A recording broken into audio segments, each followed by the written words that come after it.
All right. Hi, LeAnn. So thank you so much for joining us tonight to spend a few minutes while we get to know you a little bit better. And I just want to encourage you to answer the questions, the best in the way you want to, but maybe not to go too broad or long on a question so we can fit in more questions rather than fewer questions. But if you feel like you want to spend more time answering a question, then feel free to do that. Okay. All right, so I'll just start the questions and let's see. Is this going to be your third term? Just a second. Oh, just your second. Okay. I was thinking, wow, but that actually makes me feel better because it feels like time hasn't gone quite as fast as I felt like. Yeah, and I don't know how anyone do this for 12 years. So A term is 4 years. Maybe that's why is the term is 4 years.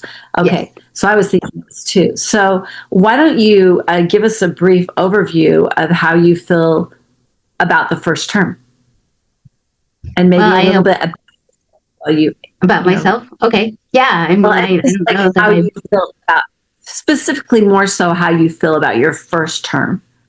okay.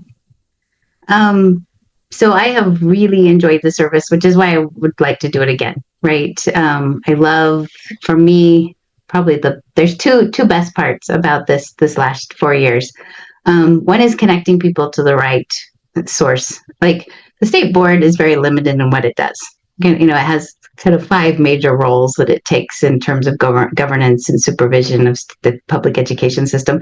So a lot of the phone calls you get aren't related to the roles that we do in terms of licensure or compliance of districts overseeing of the funds, but we get issues where parents need support with what's happening in their local districts. And so I've been able to connect them to and so you get emails back. You're like, thank you, you solved my problem. And I'm like, I didn't solve your problem. I just connected you with the right person. So that's been really fun because the relationships I had in the past to be able to connect people to where they can go to get the answers that they need. But the other thing that I felt has been really good, we spent about 2.5 years trying to get a strategic plan put together. And it was every Friday, the first Friday of the month, we'd meet for 2 hours. There'd be a lot of push and pull. And I finally requested that we bring in a third party. And so I helped interview the third party. I helped facilitate time away. We had 2 days retreat that we put together. And in about 2.5 days, we ended up getting a solid strategic plan just based on my leadership and getting the right people in the right place at the right time. And it was exciting to see. We did a 25 question about survey, and it was all anonymous, and the board got into it, and that we aligned, like, teachers and students are our priority 100%.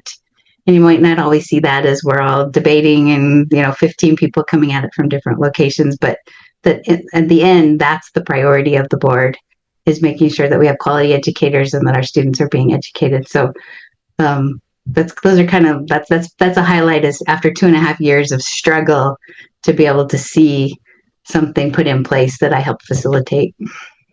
Okay, thank you. I kind of feel like I mean, I don't keep real in touch with what the state school board is doing. I mean, I homeschool my family. But it does kind of feel like there's been a lot of contention within the state school board over the last 4 years. And what was that generally over? I think that when you have a lot of people come in, and it's very much so, you're a board, right? And to get anything to pass, you have to have 8 people. And so if people come in and it's like it's going to be my way or the highway, then there's you have 15 different perspectives. And so that's kind of, I think, what was really frustrating as we kind of started out those first couple of years, is that people weren't coming in solutions based. They were really coming in like, it's going to be my way, and that's the only right way. And I don't think there's only one right way to a lot of the things in policy. It's just coming at it from different angles and deciding what's the end goal and how do you get there. And so that was that's what's what I see caused a lot of the contention. Um, and now we have people who are more willing to work together and look at, okay, what needs to be done, what's the end goal, and how are we going to get there, and taking from multiple sides to find to make good policy. Okay, thank you, Peter. I've been told that all of the state school board positions are now elected by partisan elections. Is that true? And what party do you represent? Yeah, so I am a Republican. Have only ever been a Republican in my life since I turned 18. There are 13 of us that are Republican and 2 Democrats. We started partisan races in 2020. I know you don't get to make the decision, but would you be willing to encourage the legislature to make local school board elections partisan so that voters have at least one piece of information that they understand about school board elections that they can make an educated choice on? I wouldn't. We require neutrality from our teachers. And I think the board should live to that same standard. I think we should make our board members live up to the same standard of ethics that we require our teachers to.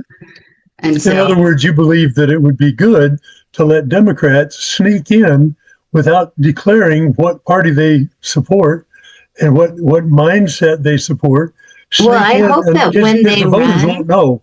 The voters well, can't distinguish. if you're vetting if you're doing your job at vetting and asking questions, you're going to know by the comments that are made. Yeah, but voters don't do that. Well, we're lucky if delegates will do it, much less voters. Yeah. It's kind of like, I don't think local government should be partisan. I don't think your municipal races should be partisan. I don't think your local school board races should be partisan. I think that they should deal with, with budgets, the policies. It's not a place. A lot of our time is, even at the state level, a lot of our time is wasted because people feel like they have to placate to the party while we're sitting there debating on something. We go into this kind of debate or this campaign mode where someone makes a statement and it's not about even germane to the topic, but they're getting their campaign out there. And maybe that wouldn't be this, it'd be the same whether we were partisan or not. But having attended the board meetings for 8 years prior to being elected, the time that we spend now with people just making great statements is a lot more than it used to be. When you say great statements, you mean like kind of pontificating on their values? Yeah. So, I mean, how do you make a decision independent of a value? I can't understand how, like, I want to know what someone's belief systems are because I don't know how you make a decision, because all decisions lead to some kind of value proposition. And so I don't know how you could make a decision without coming from your values. Well, and they do. I guess though, my underlying value system is probably so. I have a code of ethics that sits on my dresser, my desk here, and in the background is the 10 Commandments. That's my underlying value system.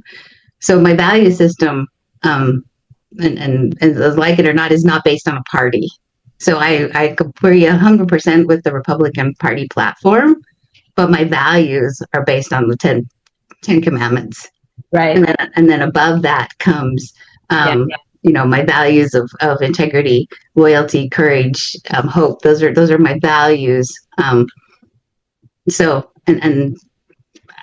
yeah, I mean, and I know that about you, but someone else, for example, the whole argument on diversity, equity, inclusion is very value driven, and I don't know that. What I don't know, just I'm not quite sure what to call that. It's kind of like a doctrine, how that, that doesn't come into an institution without people having values or belief systems that are actually antagonistic towards a Republican belief system. So anyway, I just feel like, I think Peter had a good question, because I do feel like we need to know where people line up, even in partisan races. There's so many, even though we're talking about infrastructure, water, sewer, we're still basing it on a value of, do we take from the rich to give to the poor, or do we live according to a budget? Those are value questions. So anyway, I want to move on. Peter, you have your hand raised. Oh, okay. Yeah, I wanted to ask about inappropriate materials in libraries. And my question related to that is, we pay quite a bit of money to our librarians. We trust them to build a good library for their particular school, their particular grade level. And yet it seems that there have been a number of mistakes that have been displayed by the fact that we remove those materials from the library. Would you be willing to hold librarians accountable, meaning take away their job, give them a different job, remove them to a lower level, if they make the massive mistake of placing materials in a library in the first place that end up being removed later for good cause? And I never hear anybody say they'd be willing to do that. I think our librarians are unaccountable. So they put any old junk in the library that they personally would like to see, and we're at their mercy to try to get it out. So recognizing this would not be the role of the state board. So just understanding that employment is not a role of a state board member. Just to clarify that part. So, but personally, I believe that, yeah, but on certain circumstances, have we trained them? Are we using, parent volunteers who are coming in and helping support? Are we using paraprofessionals who've never had training? If we're not training them properly to assess books and to know what the laws are, that's on the local district to have people who are unprepared to be there. So if we're training. If I understand you right, you're saying that the state board can't establish a rule. They establish all kinds of rules that would require an action by LEAs in a case like that? That would be a legal action unless they're a licensed educator. Now that's where we could hold them accountable, but we don't have licensed educators as librarians. I believe librarians are not licensed as librarians? No. Would you be willing to require licensed librarians? Oh, I would love that. But there was actually a bill for that to happen this session, but it was ran by a Democrat and it would never have passed. It cost too much. Our districts hated it. But I think, yeah, because once they're licensed, we can hold them accountable. That's where the state board has its power, is in licensed educators. But we don't have Park City, and I think Park City and Salt Lake School District are the only two that require their librarians to be licensed educators. So they've gone through that. We have a way to hold them accountable. But so you would welcome a bill being run by the legislature to require that librarians be held accountable for their choices of books in the school? They surely have hiring and firing authority. So the local educators, if, like I said, they'd have to, if we were doing the job first to support them. But if you just have somebody who's coming in being paid as a paraprofessional and never been trained adequately, I think there's risk to that. Now I understand why we have those materials in our schools. Yeah. Yeah, we're not training, adequately, we're not certifying, we're letting people who look good and have a college degree choose our materials in our libraries. Thank you for clarifying that. The other problem we have is that we're getting books dropped in. I think one of my schools, I think it was Stewart Elementary, just got a shipment in of 400 books. So the publisher drops 400 books on because we ordered maybe 10 of those that we wanted in the library, but they give you 400. And they brought in volunteers just to start going through them to see, and they're maybe touching them for how many seconds are they, flipping through and make sure, hoping that there's no bad words in there. Mm-hmm. So we don't have we have in policies places where people are supposed to be starting to vet these appropriately, but I don't know that we still have mechanisms in place to make that work properly. And that's why you want a second term, right? Put those policies in place. It would be nice to make sure people are trained, people are doing the job, and we're getting only age appropriate materials in our classroom, in our schools. We don't have enough taxpayer money, nor do we have enough space to store bad books. I've been through two parent sensitive materials committees, and they were books that should not have been written.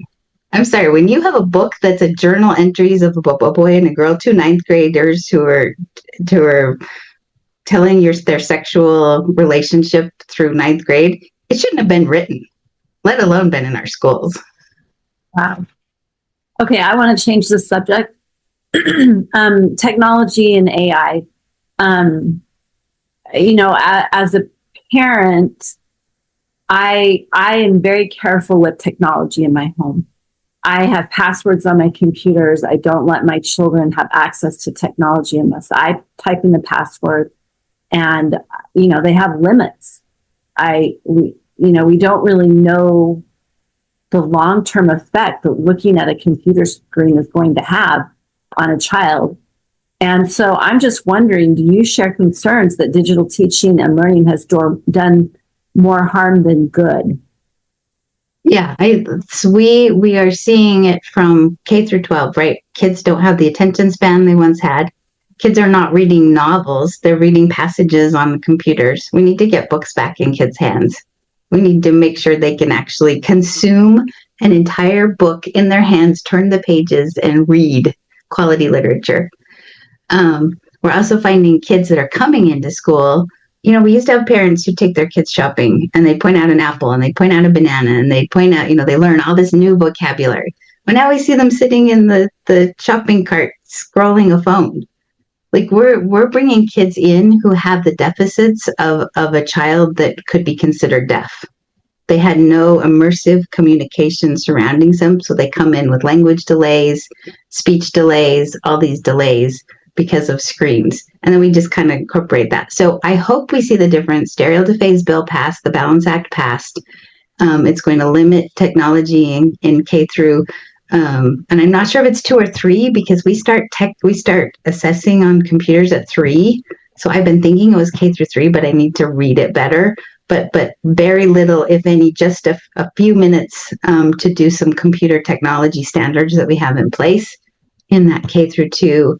Then 4 through 6, incorporating it for assessments and where they see necessary, that there's true academic success through it, and then incorporating it more as they go up. I think that will help as we start getting back to some of our basics, and I support that. So what have you done while you've served in the last 4 years that has helped in this specific area? What official actions has the board done to reflect, what you just expressed? Probably nothing, to be honest, because we were letting it roll along, right? I think there were some that were beginning to call it to attention, but like I said, they didn't come with solutions. It's one thing to talk about that there's a fire. It's another thing to figure out how to put it out. Yeah. So to be honest, I would say we probably have not done anything because we were supporting a digital and teaching learning program that was in place that just got pulled. That will be gone as of July 1st. So there were a lot of mechanisms turning and turning. Yeah. Peter, I'm going to in just 1 second. So, as I'm looking at some of the statistics, it says that academics there's been a 10 years of downhill for student achievement. There's the 10 years of, there's been 10 years of flatlined Utah student achievement.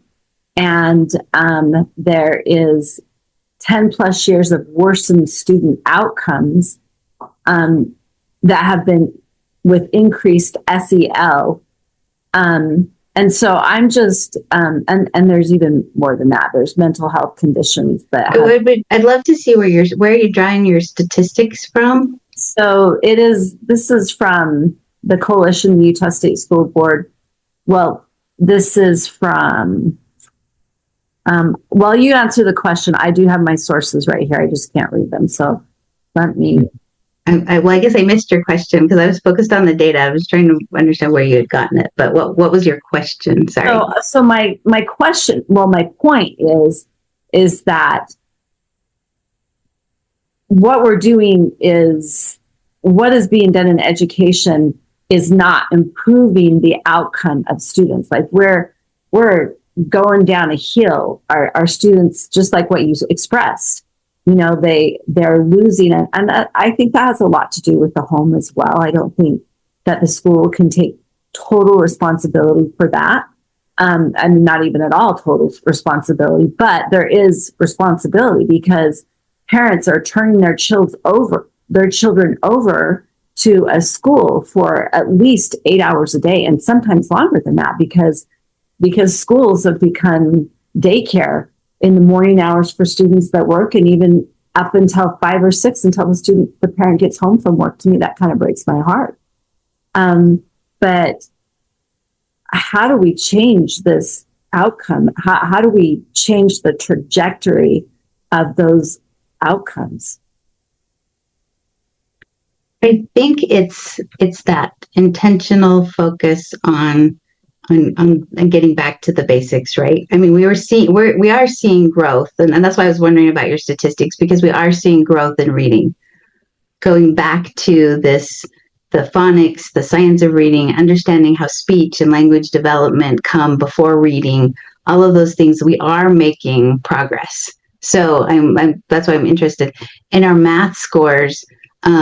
Post-COVID, we were the only state and then the Department of Defense that didn't decline in our scores after COVID. So what I'm seeing and what you're seeing, that's why I might be interested in your statistics because I'm happy to send them to you. I have a lot of statistics from. Yeah, that'd be great because it's different from what I'm hearing, right? Because we're getting the reports, we get the quarterly reports on literacy.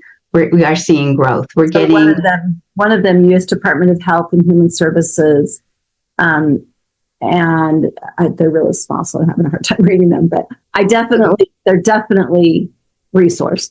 Okay. I'm not just looking it up. No, I didn't think you were. It's just that's why I was interested. And it's data from 2015 to 2025, and even beyond. So I'm that's. As you know, when you look at our nation and it just is really concerning for me as an American and looking at who are going to be our future leaders. I mean, I have children who are looking for spouses, for like, who is there to marry, that doesn't have their face in a screen, and it's a real problem. And you kind of mentioned getting back to the basics. And I do think that we overcomplicate everything. I mean, I don't think DEI or SEL has done anything to help education. What are your feelings on that? I think if you're talking about, so my daughters that are now adults, my girls, they had some training in elementary school on problem solving. And Kelsel the frog would come and the counselor would come and he'd say, if it's a big problem, you need to ask your parent for help. If it's a little problem, you can manage it themselves. That in itself is SEL, right? It's teaching them that they can be resilient. I think those little lessons like that, I think there's a place for them in education. You can do this. You can finish this assignment. You can do those things. I think where we've become created like where they bring in outside long curriculum where they're supposed to be teaching this every day. I think it's taking up time, and it has swayed us away from the priorities of where we need to be.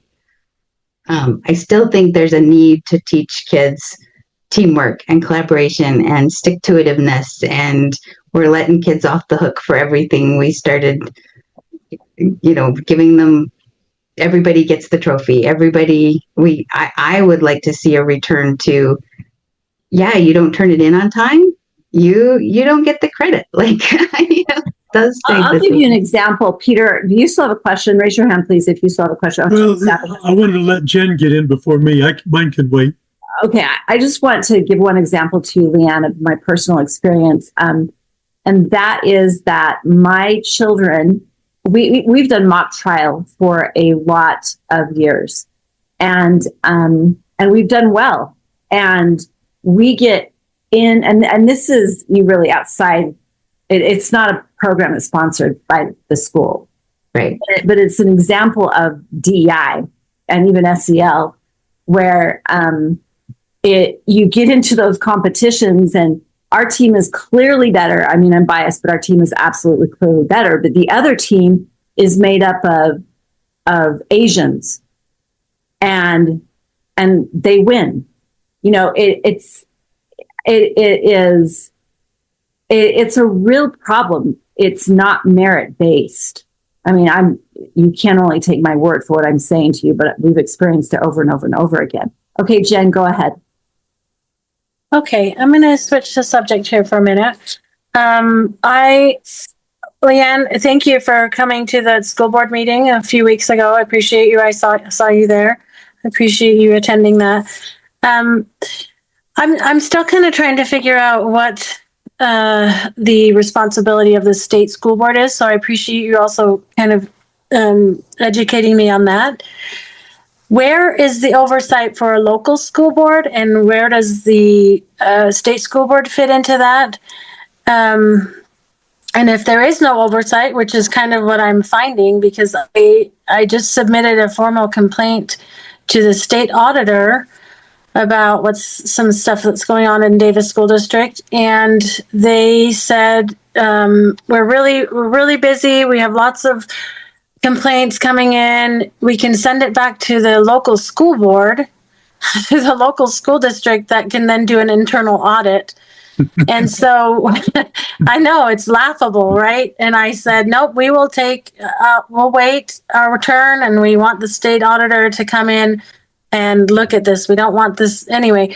Where is that oversight? And where is the role of the state school board there?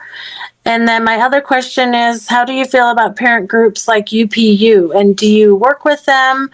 And would love to hear your perspective on that. Okay, so we are over compliance of LEAs, right? But there has to be evidence of laws broken, and so we deal with compliance in terms of licensure. When a teacher does something wrong and they're referred to us, they go through we have UPAC, which is the Utah Professional Practices Advisory Commission. They look at it, they investigate, and if they make a recommendation, then it comes to us to be the final arbiter as to whether a teacher loses their license or is suspended or reprimanded or flagged or these different levels. Maybe it's just a letter of warning or a letter of education that says, okay, you didn't break any laws, but you should have, like this was a stupid thing to do. So teacher licensure, the spending of money, our director of operations, he sends out compliance letters on a daily basis and holding those for accountable. But there has to be evidence. And I think I talked to Becky about this. Like, if you guys make a complaint, there's got to be evidence, because an anonymous complaint. Sorry, go ahead. An anonymous complaint doesn't do anything. No one to follow up on, or no evidence of actual wrongdoing. There's really nothing we can do.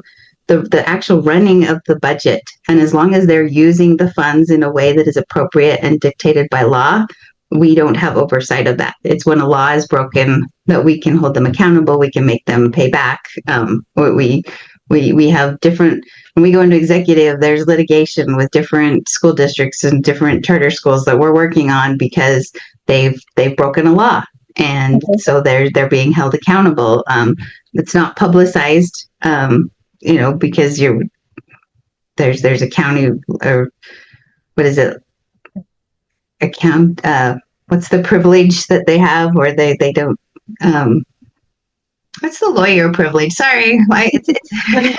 It's client privilege. Sorry. You tell I don't do a lot with lawyers. Sorry. But so that's where it's like real evidence gives real facts that we get that we can do something with, but they are held accountable. That's helpful. So I have gotten some more information through a grandma request, which is what I have submitted to the state auditor. But there are allegations of laws being broken, and I have all the laws written out and what laws were broken. So is there somewhere the USBE that I can also turn? There's the hotline. It's just, and that goes to our internal auditor, and that auditor is separate from us.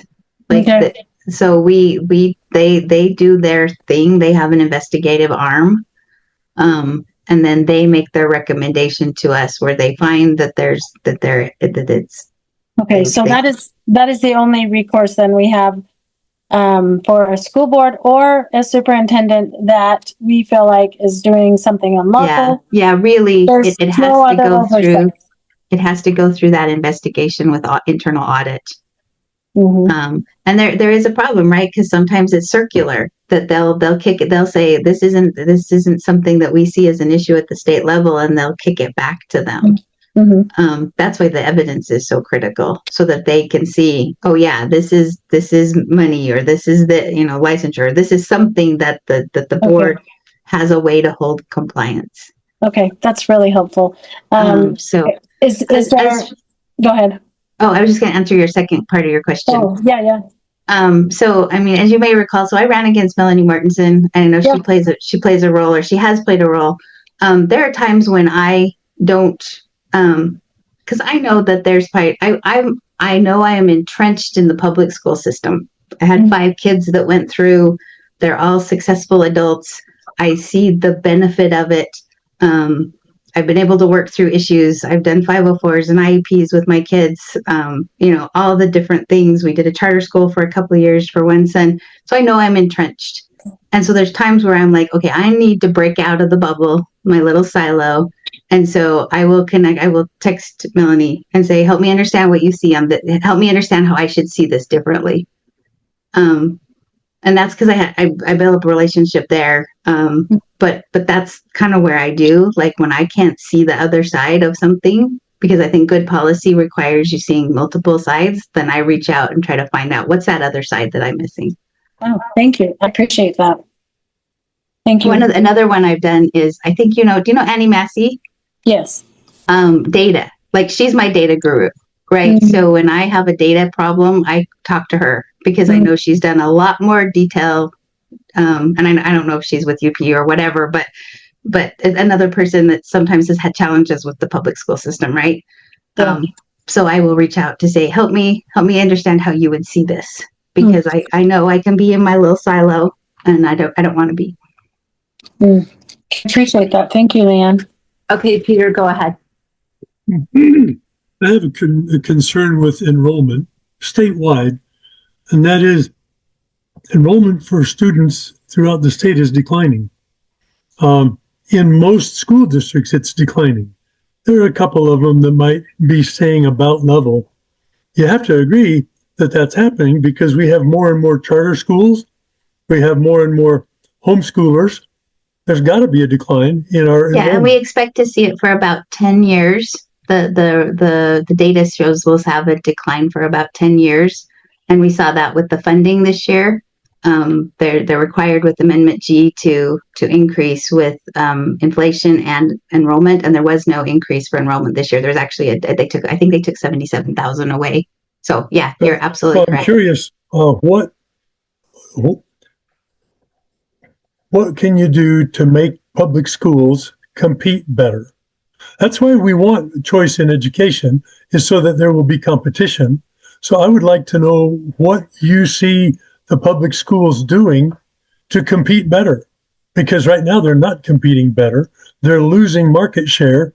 And in any regular company, you'd be very concerned about that. I think that sometimes there's an unequal playing field. And so we have to look at how do we allow our public schools to have innovation instead of being stuck in the same rut over time. But we have so much, I mean, that we have a reports and requirement task force. And their whole role has been to how did we decrease reports and decrease requirements so that there's more time to teach, there's more time to do innovative things.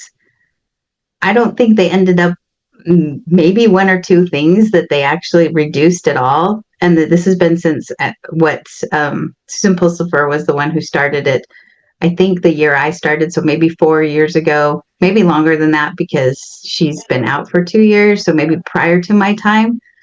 But it's like, how do you expect someone to compete when they're stuck with this rigid, you will do this and you will do this, and we're going to keep piling more and more on that you will do.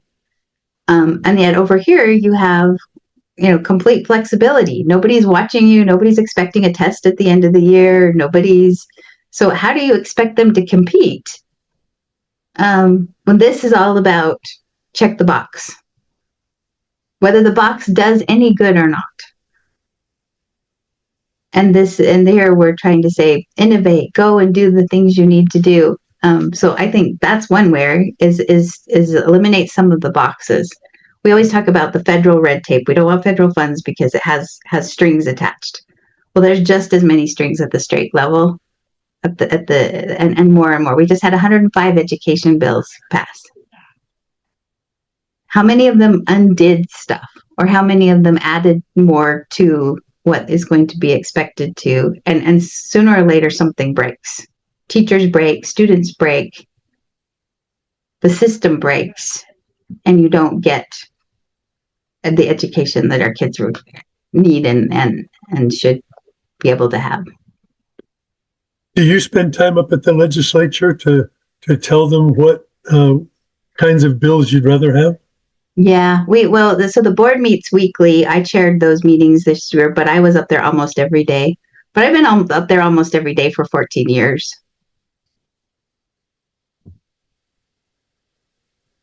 Okay. Well, we've asked a lot of questions. Is there, let's see, I did have one more that I wanted to ask.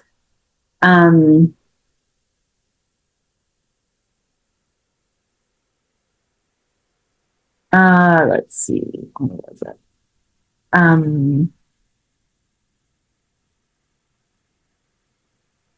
So I think this is the final question that I want to ask, and then you can kind of, make a final statement. But it's, which policy or practice in the past 10 years do you believe has been the most detrimental effect on student learning? Most detrimental effect on student learning.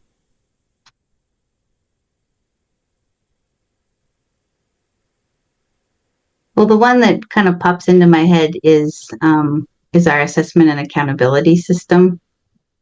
This kind of turning to this rise in SAGE that first takes many hours out of the way. It doesn't support parents in knowing what their student needs, where their deficits are. It doesn't inform teacher instruction. So we've created this whole expensive system that in the end probably hasn't moved education forward. It's created kind of this attempting to teach to the test, which it shouldn't have.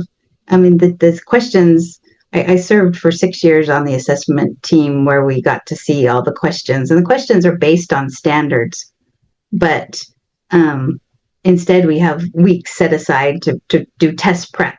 And it's like, no, we shouldn't be prepping for a test. If you're doing it right, the test just comes. But I'd love to see us actually create assessment. It's one of our priorities in our strategic plan as we move forward, is how do we just break the mold on what we're doing and get back to more of a local teacher-led assessment, so that our teachers understand the needs of their students and where they're at. They shouldn't be so held to this end of the year thing that they can't just do what our students need. Yeah. And I think that's come from the federal, the ESSA, which requires this annual testing. It became all about accountability. And I think the more accountability with No Child Left Behind, and then ESEA, and then ESSA, the more we focus on holding them accountable, the less they actually progressed and learned. So what do you think the number one thing is that needs to be done? In that arena, or just overall? I mean, to change this downward trajectory. Giving teachers the ability to teach again. And how is that going to be done?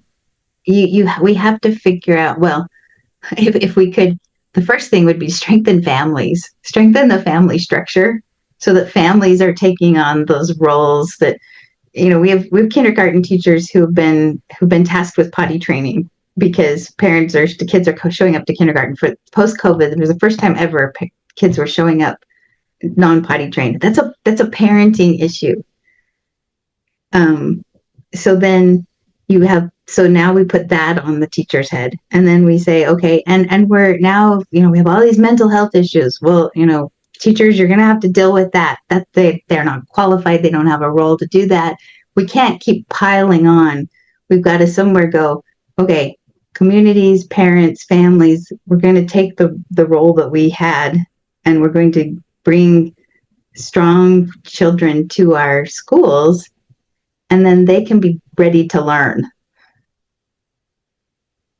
And until that, and I don't know that, how do we do that? We have to start peeling back. We're peeling back technology. We're peeling back the digital teaching learning just left. We've got to look at what are those things that, one of the most frustrating thing is that we were given the 5% exercise where we had to cut the budget for 5%.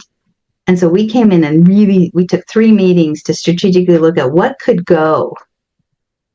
And then you go to the end of the year and you see half the stuff that the legislature funded anyway. And it's like, okay, if educators are telling us they don't need this, why are our legislators saying, well, I know why they're saying it. They have lobbyists. They have ed tech. We had AI guys there almost every day of the session saying, oh, we can build a test for you. We can build this for you. We can solve this problem for you. Give us $10 million. And it's like, really? We're going to be your R&D? Because you can't do it yet. But you're telling us we can. Taxpayers shouldn't be this little AI company's R&D. So, sorry, I'm getting on my soapbox. So, okay, Peter, you had your hand raised. Would you like to ask the last question? I left that question behind. It went to the back of my mind. I'm sorry. I got off on my legislative frustration because I feel like... Go ahead and just make your final statement. Well, I first of all, just thank you. Thank you for talking to me. I feel like 4 years ago, I was put in a hole and people decided who I was, and didn't always get to be share my side of who I am and what I believe and what I want for kids. And so I just appreciate that you gave me the time of day. Well, I mean, of course we give you the time of day. We're always willing to talk to people who are elected because we want to share with you what we think, what we feel, what our experiences are. I kind of feel like people who are elected oftentimes stop listening. And I think it might be because they kind of get in their bubble and they think they know better. They've got all this information, and what this little parent over here has to say doesn't fit into that bubble. And so you just kind of tune people out. And And I don't just mean that true for the Utah State School Board. I think that's true for so many elected offices. So, And I guess that's where I come from, is that, and not having been an educator, having come just simply as a parent volunteer, I never think I know more than someone else. I haven't led a classroom. I haven't been an administrator. So I always feel like there's always somebody who's going to know something or I'm going to learn something from. And I'm willing to listen and understand where that comes from. well, we'd like to invite you out to our events because, Yeah, I'm on your mailing list. It's just always, there are always like these Thursday nights that I'm like, our board meetings are on Thursday nights. And then, so I have come to a handful that I can make it to, right? Like, but it's not for not following. I'm on your mailing list. And the biggest one that I was so sad about missing was you had somebody from, was it Instagram or somebody like Data Republican? Is that right? Yes. Yeah, I was gonna bring my husband with me because he's all about data, and then he got sick, and I'm like, well, I don't want to go by alone because you're gonna understand it better than I am, and so I didn't come. But that was one I thought sounded super interesting. we're going to have her back. All right. Well, thank you so much for taking the time. And I'm going to go ahead and stop the recording right now.